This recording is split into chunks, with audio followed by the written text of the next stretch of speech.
বন্ধ থাকবে। আপনারা কেউ অফিসে যাবেন না, তবে মাস শেষে বেতন নিতে যাবেন।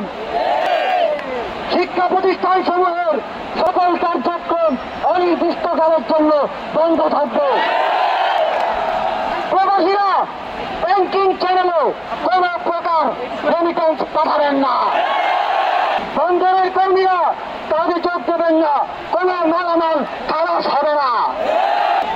দেশের সকল কলকারখানা চলবে না, দেশের কোন গার্মেন্টস তার কার্যক্রম চালাবে না। এই সরকারের পতন না হওয়া পর্যন্ত গণপরিবহন বন্ধ থাকবে।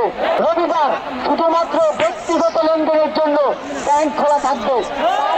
বাকি সাপ্তাহিক কার্য দিবসগুলো ব্যাংক বন্ধ থাকবে।